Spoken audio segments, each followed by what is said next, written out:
வணக்கம் நண்பர்களே. கடந்த 2 நாட்களா தண்ணியை வச்சு போர் பண்ணிக்கிட்டு இருக்காங்க. வாட்டர் டெரரிசம் அப்படி இப்படின்னு இந்தியா மேல ஒரு குற்றச்சாட்டுகளை பாகிஸ்தான் முன் வச்சுக்கிட்டு இருந்தாங்க. குறிப்பா இந்த சம்பவங்கள் நடந்த பிறகு, இந்த பயங்கரவாத சம்பவங்கள் நடந்த பிறகு இண்டஸ் வாட்டர் ட்ரீட்டியை வந்து இந்தியா சஸ்பெண்ட் பண்ணிட்டாங்க. இதான் முக்கியமான காரணம். இப்ப 4 நாளைக்கு முன்னாடி நல்லா தண்ணி அடிச்சுட்டு ஓடிட்டு இருந்த இடத்துலலாம் இன்னைக்கு வறட்சியா வந்து இருக்கிற புகைப்படங்கள், காணொலிகள்லாம் சமூக ஊடகங்கள்ல பார்க்க முடியுது. இப்ப திடீர்னு இவ்வளோ நாள், அதாவது 2 நாட்களா தண்ணியை நிறுத்திட்டாங்க சொல்லிட்டு இருந்த பாகிஸ்தான் இன்னைக்கு தண்ணியை திறந்துட்டாங்கன்னு புலம்பிட்டு இருக்காங்க.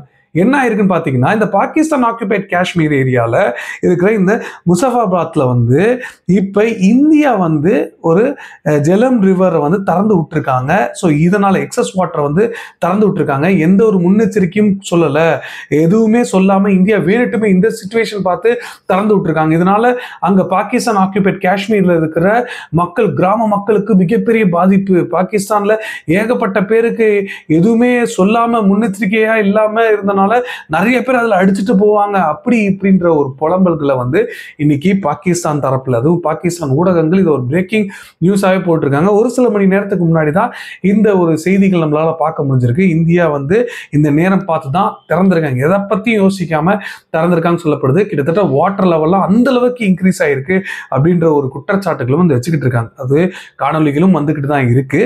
ஆனா இன்னைக்கு பாகிஸ்தானோட பிரதமர் ஷெபாஸ் ஷெரீஃபோட டோன்ல ஒரு சேஞ்சஸ் தெரியுது அப்படின்னு தான் நமக்கு தோணுது. என்ன சொல்றாரு அப்படி பாத்தீங்கன்னா, அதாவது பாகிஸ்தான் வந்து தயாரா இருக்கும்பா, நீங்க பாகிஸ்தான் மேல குற்றச்சாட்டுகள் வைக்கிறீங்க, பாகிஸ்தான் நியூட்ரல் இன்வெஸ்டிகேஷனுக்கு தயாரா இருக்கும், வாங்க நீங்களும் இன்வெஸ்டிகேட் பண்ணுங்க, நாங்களும் இன்வெஸ்டிகேட் பண்றோம், நடுநிலைமையா யாராவது ஒருத்தர் வச்சுப்போம், இதை வந்து இதை கண்டுபிடிச்சி நம்ம வந்து யார் குற்றவாளின்றது கண்டுபிடிப்போம் அப்படின்னு. இப்ப இதுவரைக்கும் பாகிஸ்தான்ற வார்த்தைகளை டைரக்டா பயன்படுத்தாம இந்தியா பயங்கரவாதத்தை ஊக்குவிக்கிறாங்க. அவங்க ஊக்குவிக்கிறனால தான் இந்த அளவுக்கு இன்னைக்கு வேடுகிட்டுமே வந்து உள்ள ஊடுருவி இந்த வேலைகளை வந்து செய்யறாங்க இந்த ஒரு சில அமைப்புகள் சொல்லிட்டு இருக்காங்க. ஸோ இப்படி இருக்கும்போது இப்ப இவங்களே வாலண்டியரா வந்து எந்த அளவுக்கு 2 நாட்கள்ல அவங்களுக்கு பயத்தை வந்து கிளப்பியிருக்கு பாருங்க. ஸோ வாலண்டியரா வந்து நாங்கள் வந்து இதில் ஒத்துழைக்க தயார் அப்படின்னு இப்போ ஒரு ஸ்டேட்மெண்ட் வருது.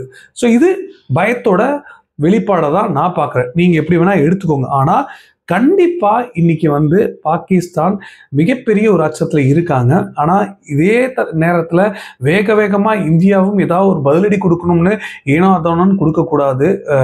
அது இந்த வாட்டி வச்சேன்னா அப்படியே வெட்டு ஒன்று துண்டு 2 மாதிரி நேரடியாக இந்தியாவால் க்ளோஸ் பண்ண வேண்டிய கேஸையும் இப்போ இந்த நேரம் பார்த்து எடுக்கிறது தான் கரெக்டான ஒரு சஜஷனாக இருக்கும் அப்படின்னு எனக்கு தோணுது. இதுதான் நானும் கன்வே பண்ணிக்க விரும்புகிறேன். இருந்தாலும் இந்த கொசு தொல்லை தாங்க முடியலப்பா அப்படின்ற மாதிரி இந்த காலிஸ்தான் பிரிவினவாதி இந்த குருபத்வந்த் சிங் பன்னூர் இருக்கான் பாருங்க, அவன் ஒரு வீடியோ வெளியிட்டிருக்கான்.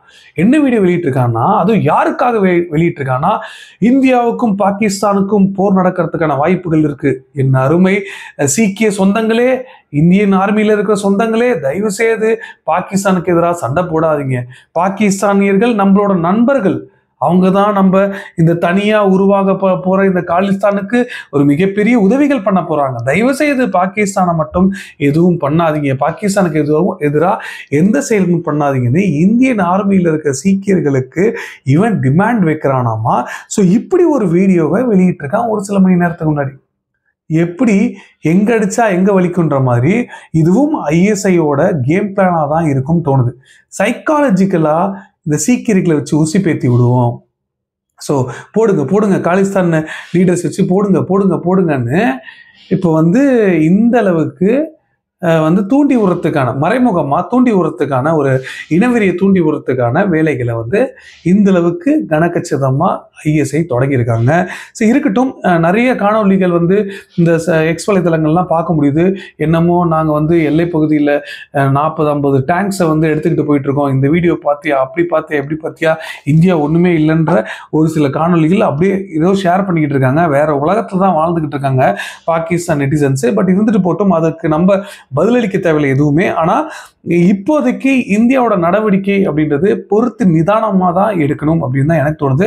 அவசரத்துக்கு பதிலடி கொடுக்கணுன்றதுக்காக ஏதோ சும்மா போனாங்கன்னு கொடுக்கக்கூடாது. இப்போ இதில் இன்வால்வ் ஆகியிருக்க ஒரு சில பயங்கரவாதிகள் காஷ்மீரில் பிடிபட்டிருக்காங்க.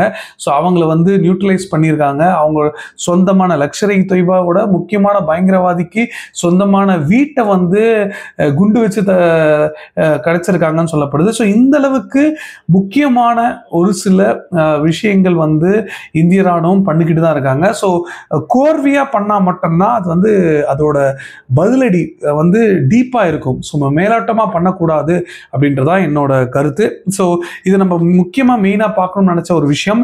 இது தொடர்ந்து இன்னைக்கு ஈரான் போர்ட்ல வந்து ஒரு பெரிய அதிர்ச்சியான ஒரு விஷயம் வந்து நடந்திருக்கு. இந்தியாவுக்கும் பாகிஸ்தானுக்குமான பிரச்சனைகள்ல வந்து நாங்க மத்தியசம் பண்ணி நாங்க 2 பேருக்கிட்டையும் பேசுவோம், நாங்க மத்தியசம் பண்ணி நியூட்ரலா 2 தரப்புலையுமே வந்து இந்த டென்ஷன்ஸை குறைக்கிறதுக்கான வேலைகள் பண்றோம்னு சொல்லி ஒரு நாள் கூட முடியல. திடீர்னு பார்த்தீங்கன்னா முக்கியமான போர்ட்டு, கேம் சேஞ்சரா சொல்லப்படுற ஈரான்ல இருக்க ஒரு முக்கியமான போர்ட்ல வந்து இப்ப ஒரு பெரிய வெடி சம்பவம் ஏற்பட்டிருக்கு. இந்த வெடி சம்பவத்துல 4 பேர் கொல்லப்பட்டிருக்காங்க. இப்ப நம்ம பேசிட்டு இருக்க வரைக்கும் 4 பேர் சொல்றாங்க. ஆனா 500க்கும் மேற்பட்டவங்க வந்து இன்ஜுரி ஏற்பட்டிருக்கு சொல்றாங்க. மேசிவான வெடி விபத்தா இல்ல வெடியா எப்படின்னே வந்து அவங்க முழுமையா சொல்லலை. இன்னும் ஒரு சில மணி நேரத்துக்கு முன்னாடி தான் இது நடந்திருக்கு. ஆனா ஸ்மோக் எல்லாம் பாத்தீங்கன்னா அந்த போர்ட் ஏரியால ஒட்டுமொத்தமா அப்படியே சூழ்ந்த மாதிரி, இருள் சூழ்ந்த மாதிரி ஒரு ஸ்மோக் ஏரியா வந்து இருக்கு. ஸோ இது வந்து திடீர்னு இந்த அளவுக்கு இந்தியாவுக்கும் பாகிஸ்தானுக்கும் நாங்கள் வந்து மீடியேட் பண்ணுறதுக்கு நாங்கள் வில்லிங்னஸ் வந்து கொடுத்துருக்க ஈரானுக்கு திடீர்னு எப்படி இந்த மாதிரியான ஏற்பட்டதுன்ற ஒரு திருப்பி விடுறதுக்கான வேலைகள் ஒரு சில ஊடகங்கள் பண்ணிக்கிட்டு இருக்காங்க. பட் இதுக்கும் அதுக்கும் சம்மந்தம் இருக்க மாதிரி தெரியல. பட் இந்த சம்பவங்களில் பார்த்தீங்கன்னா கண்டெய்னர் கிட்டத்தட்ட பல கண்டெய்னர்ஸ் வந்து டொம்முன்னு வெடிச்சுக்கிட்டு இருக்கான். ஸோ அதனால தான் இவ்வளோ பெரிய ஒரு பெரிய விபத்து இல்லை பெரிய சம்பவம் நடந்திருக்கு அப்படின்ற விஷயங்கள் சொல்கிறாங்க. இது எதனால அப்படின்ற ஒரு இன்வெஸ்டிகேஷன் வந்து நடந்துக்கிட்டு இருக்குன்னு சொல்கிறாங்க. ஸோ இது நடந்தே ஒரு சில மணி நேரம் ஆகியும் இது இன்னும் இன்வெஸ்டிகேஷன் பண்ண முடியல அப்படின்னா இப்போ ஏதோ மறைக்கிறதுக்காக கூட இருக்கலாம். அவங்களுக்கு வந்து அது ஒரு பெரிய பின்னடைவாக இருக்கக்கூடாதுன்னு ஈரான் அதை அமைதியாக வச்சுக்கிறதுக்கான வாய்ப்புகளும் இருக்கலாம் அப்படின்னு தான் தோணுது. பட் இந்த அளவுக்கு ஒரு அமைதியா வந்து ஈரான் வேற ஏதாவது திட்டங்கள் வச்சிருந்து அதை எடுத்துட்டு போகும்போது இந்த மாதிரி சம்பவங்கள் நடந்திருக்கலாம் அப்படின்ற விஷயங்களும் சொல்றாங்க. ஆனா எது எப்படியோ இப்போதைக்கு கண்டிப்பா இந்த சம்பவங்கள் வந்து ஏதோ ஒரு வகையில வெளியில உண்மையை கொண்டு வரலாம். இல்லை வெறும் யாரு எந்த பொருள் வெடிக்கிற அளவுக்கு எந்த பொருளை கண்டெய்னர்ல வச்சு அனுப்பிச்சாங்க அப்படின்ற விஷயங்கள் பொறுத்திருந்தா பார்க்க வேண்டிய ஒரு கட்டாயம் இருக்கு. ஆனா இந்தியாவுக்கும் அதே மாதிரி பாகிஸ்தானுக்கும் ஏதாவது ஒரு பிரச்சனைகள் ஏற்பட்டதுன்னா கண்டிப்பா ஈரானா இருக்கட்டும் இல்லை வேற யாராவது இந்த பிராந்தியத்தில் இருக்கிறவங்க வந்து நியூட்ரலா செயல்படுறதுக்கான வாய்ப்புகள் இருக்கு. ஈரான் உட்பட அவங்க வந்து வெளிப்படையா பாகிஸ்தானுக்கு எதிராக செயல்பட முடியாது. ஆனா ஆப்கானிஸ்தான் தாலிபான்கள் இந்த சம்பவத்தை பாகிஸ்தானுக்கு எதிராக பயன்படுத்திக்கிறதுக்கான வாய்ப்புகள்ல இருக்கலாம். ஏன்னா இந்த பஷ்டூன் இன மக்களுக்கு நிறைய பிரச்சனைகள் எழுது. அது மட்டும் இல்லாமல் இந்த பாகிஸ்தானோட இருக்க டிடிபின்னு சொல்லப்படுற பாகிஸ்தான் தாலிபான்களுக்கு வந்து பாகிஸ்தான் ராணுவம் போதுமான அளவுக்கு ஹியூமிலேட் பண்ணிட்டாங்க. So Baloch liberation army. So India ஒரு பிரச்சனைகள் தொடங்குறாங்க, அதுக்கு வந்து பாகிஸ்தான் போறாங்க அப்படின்னா ஸோ கண்டிப்பா அது வந்து இது ஒரு முக்கியமான ஒரு தருணமா இதை பயன்படுத்திக்கிற ஒரு சிச்சுவேஷனா இவங்க எல்லாமே பயன்படுத்திக்கிறதுக்கு பார்ப்பாங்க. ஸோ அதில் மாற்றமே இல்லை. ஏன்னா இது வரைக்கும் சீனாவும் அமைதியா இருக்காங்க. இந்த சம்பவங்களுக்கு சீனா வந்து கண்டனங்கள் தெரிவிச்சிருக்காங்க. ஸோ கண்டனங்கள் தெரிவிக்காம இல்லை, பங்களாதேஷ் மாதிரி அமைதியா இல்லை. அப்புறமா எல்லாரும் பிரச்சனைகள் பண்ண பிறகு 2 நாள் கழிச்சு ஆமாப்பா நாங்களும் கண்டனம் தெரிவிக்கணும்னு யூனிஸ் வந்து தெரிவிச்சாரு. ஸோ இந்த மாதிரி இல்லாமல் அட்லீஸ்ட் முக்கியமான நாடுகள் எல்லாருமே வந்து கண்டனங்கள் இந்த பயங்கரவாத சம்பவங்களுக்கு வந்து எதிர்ப்பு தெரிவிச்சிருந்தாங்க. ஸோ இது ஒரு பக்கம் இருந்தாலும் இந்தியா வந்து எப்படி இதை டீல் பண்ண போறாங்க? இப்போ டொனால்ட் ட்ரம்ப் வந்து என்ன சொல்றாரு அப்படின்னா, எனக்கு 2 பேருமே தெரியும், ஸோ 2 தலைவர்களும் எனக்கு நெருக்கமாக தான் இருக்காங்க.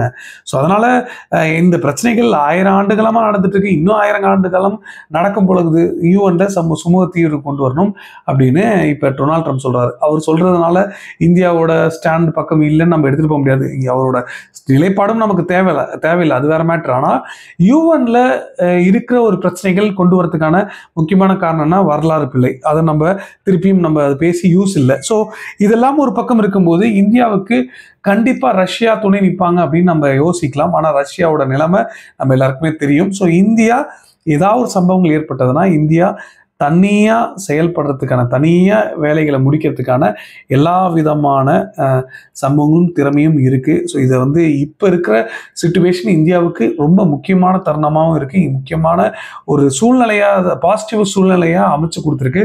ஸோ இதை எப்படி பயன்படுத்திப்பாங்களா மாட்டாங்களா அப்படின்றத தான் நம்ம முக்கியமாக பார்க்க வேண்டியது இருக்கு. நீங்க என்ன நினைக்கிறீங்க அப்படின்றத மறக்காம கீழே கமெண்ட்ல சொல்லுங்க, நானும் தெரிஞ்சுக்கிறேன்.